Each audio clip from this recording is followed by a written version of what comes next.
Hey guys, in this tutorial I'm going to go through some really useful tips for working with coloured pencil. I'm Kirsty Rebecca and I make drawing and painting tutorials that are easy to follow even if you're just starting out. While I have a chat to you, in the background is a time-lapse of a crocodile eye study using coloured pencils. There is a real-time version of this tutorial where I talk you through every step of the process over on my Patreon channel, so I'll leave a link in the description if you wanted to check it out.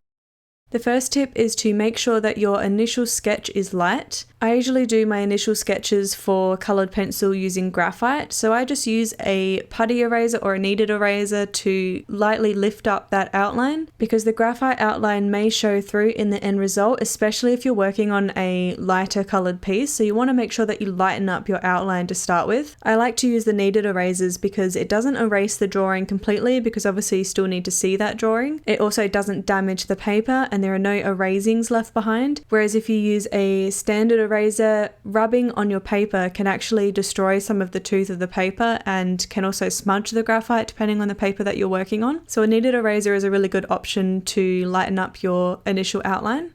The second tip is to use a pencil extender. So when your pencils get a little bit too small to hold comfortably in your hand, or they're getting a bit too small to sharpen and things like that, you can actually use a pencil extender. And the way that these work is that you unscrew the top and you slide your small pencil in there and then tighten it back up, and it creates a longer handle for you to hold onto. And there are lots of different types of pencil extenders, but they're really quite cheap, so they're a really great idea to be able to get use of your entire pencil.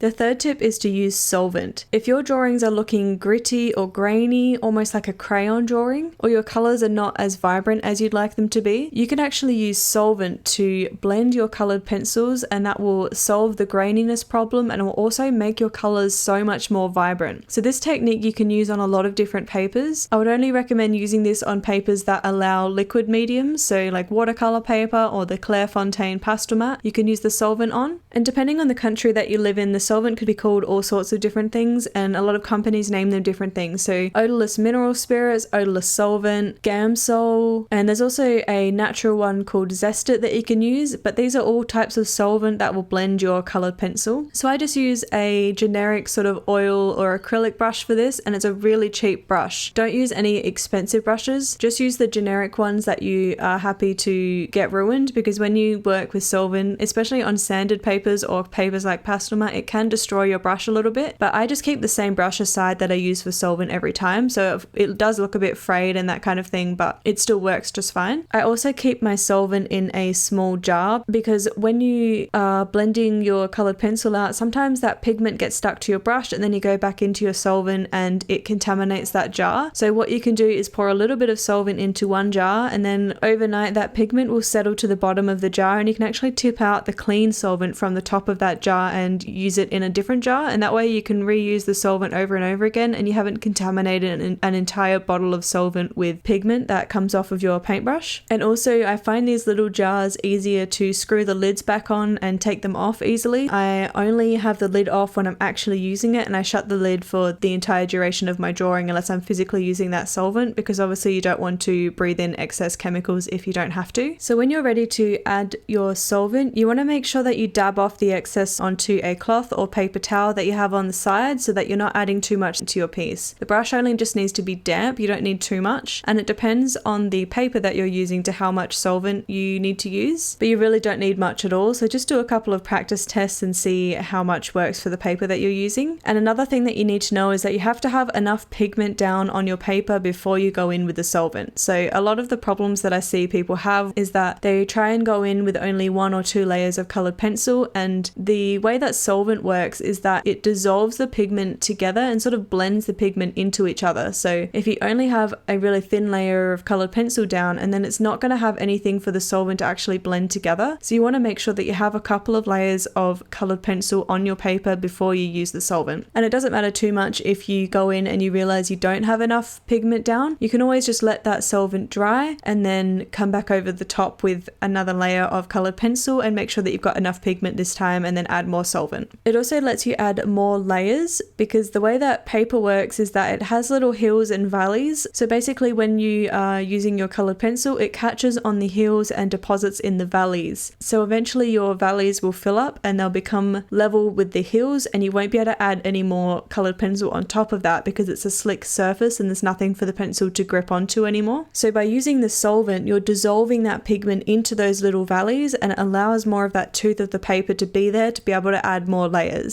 My next tip is to make sure that you're using the right paper.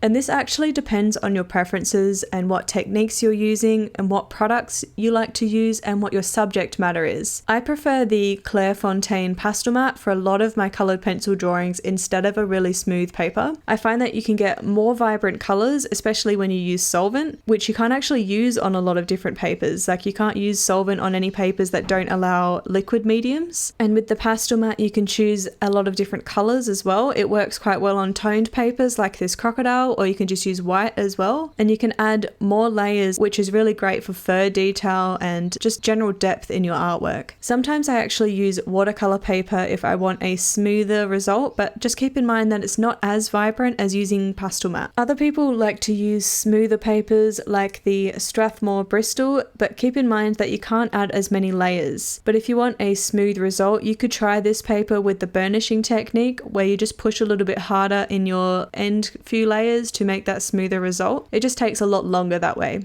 Depending on the techniques that you want to use and the subject matter you want to draw, I'd suggest looking at an artist's work that you admire and see what kind of paper it is that they're using, and then try that paper to see if you like it. My next tip is getting a vibrant black with your colored pencils. Using the Clairefontaine Pastelmat really helps you be able to get that vibrant black. I can't seem to get a more vibrant black on many of the other papers. So one of my favorite types of pencils to use when I'm trying to get those really rich dark colors are the Derwent drawing pencils. And these only come in a set of 24, and they're kind of earth toned colored pencils, but they're a really rich creamy color when you blend them with solvent. I like to use the Derwent drawing black and then layer it with some other colors like some dark blues or reds or browns or any of the other dark colors that you're working with on your project, because if you just use black by itself, it can look quite flat, whereas if you mix in other colors, it actually creates a richer, more vibrant black. And that's how I got that really dark, rich and vibrant black in the background of these 3 colored pencil pieces. My 6th tip is how to add highlights. And if you weren't aware, gel pens, acrylic paint, gouache, and watercolor pencils with a wet tip may all be archival separately, but they're not archival when you use them on top of colored pencil. Adding a water-based medium like the gouache or acrylic over the top of an oil or wax-based medium like colored pencil can have issues further down the line. The best way that I know of to add highlights the archival way is to mix the brush and pencil titanium white powder and touch-up texture together. So these specific products were designed to be used with colored pencil, and so both of these products are archival to use with your colored pencil drawings. By mixing these 2 products together, you create kind of like a paint consistency, and you can literally paint on the highlights and the whiskers. And the benefit to this product is that you can go over the top of it with colored pencils to alter any of the colors. And if you want a more opaque mixture, you can add more of the white powder, or if you want it to be more translucent or see-through, you can add more of the touch-up texture, which is the liquid. My next tip is about storage solutions for your colored pencils. So after a while, you may accumulate more sets of colored pencils, and they can take up a lot of your working space on your desk. So a good way to actually store your pencils is by using wooden pastel drawers. And I know that you can get these discounted in a lot of the art stores in the UK and the US. So these drawers are really great because you can lay your pencils flat in there, and when you open the drawer, you can see all of the pencils that you have to use. And you can actually take these drawers out if you want to lay them on your desk while you work. In Australia, these wooden pastel drawers are really quite expensive. In fact, I haven't actually seen them for less than $50, but in the UK and the US, they have sales at the major art stores quite often, so you can pick one up for a discounted price if you can. If you live in Australia, I actually use some of the A4 landscape drawers that you can find at Officeworks, and this is the same sort of theory. You can lay the pencils down flat, or you can pile some colored pencils on top of each other in the drawers if you want to save some space, but they're stackable on top of each other so they can save a lot of space on your desk as well.